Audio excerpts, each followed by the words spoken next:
दर्शकों, जैसा कि आप सभी जानते हैं, शारदीय नवरात्रि 15 अक्टूबर से प्रारंभ हो गई है और आज यानी 19 अक्टूबर को नवरात्रि का 5वां दिन है। नवरात्रि का 5वां दिन माँ स्कंद माता को समर्पित है। इस दिन माँ दुर्गा के 5वें स्वरूप स्कंद माता की पूजा अर्चना की जाती है। भगवान स्कंद यानी कार्तिकेय की माता होने के कारण देवी के इस 5वें स्वरूप को स्कंद माता के नाम से जाना जाता है। ऐसे में यह आचार्य जी से हम जानेंगे माँ स्कंद माता के स्वरूप के बारे में, पूजा विधि और मंत्र, साथ ही साथ महत्व के बारे में। आचार्य जी, हमारे दर्शकों को बताइए। जी, धन्यवाद चेल्सी जी। जैसा कि सभी दर्शक जानते हैं कि शुभ शारदीय नवरात्रे चल रहे हैं और आज हम नवरात्रि में माँ दुर्गा के 5वें रूप माँ स्कंद माता की पूजा करेंगे।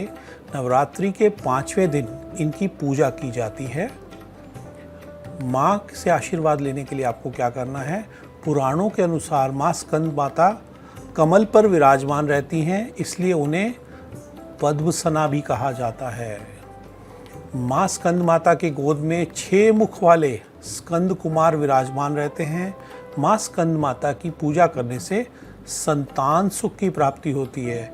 मैं दर्शकों को बता दूं, जो भी दाम्पत्य संतान सुख से वंचित हैं, संतान प्राप्त करना चाहते हैं, आज के दिन माँ स्कंद माता की पूजा करेंगे, जो निश्चित ही आपको संतान की प्राप्ति होगी। शत्रु पर माँ विजय दिलवाती है, शत्रुओं का विनाश करती है। माँ की 4 भुजाएं हैं। माँ की दाईं तरफ के ऊपर वाली भुजा में भगवान स्कंद उनकी गोद में उन्होंने पकड़े हुए हैं। नीचे वाली भुजा में कमल का पुष्प है। बाईं तरफ ऊपर वाली भुजा में वरद मुद्रा में है माँ। नीचे वाली भुजा में कमल पुष्प है। ये कमल पर विराजमान रहती हैं, इसलिए इन्हें पद्मसना कहा जाता है। ऐसा माना जाता है स्कंद माता अपने भक्तों से बहुत जल्द प्रसन्न हो जाती हैं। साथ ही ये भी माना जाता है कि माता की पूजा करने से मोक्ष की भी प्राप्ति होती है। 5वें दिन माँ स्कंद माता को समर्पित होता है। इस दिन पीले रंग के वस्त्र धारण करने चाहिए। ये रंग जीवन में शांति, पवित्रता, ध्यान और सकारात्मकता फैलाता है। 5वें दिन सबसे पहले स्नान करें, उसके बाद माता की पूजा की तैयारी कर लें। माँ स्कंद माता की फोटो या मूर्ति गंगा जल से पहले उसे धो लें, स्नान करवा दें। माता को कुमकुम, अक्षत, फूल आदि अर्पित करें। फिर मिठाई का भोग लगाएं। माता के सामने घी का दीपक जलाएं। उसके बाद सच्ची निष्ठा से माँ स्कंद माता की पूजा करें। इसके बाद घंटी बजाते हुए माँ स्कंद माता की आरती करें, उनका पाठ करें। माँ स्कंद माता को विशेष प्रसाद, माँ स्कंद माता को केले का भोग लगाएं।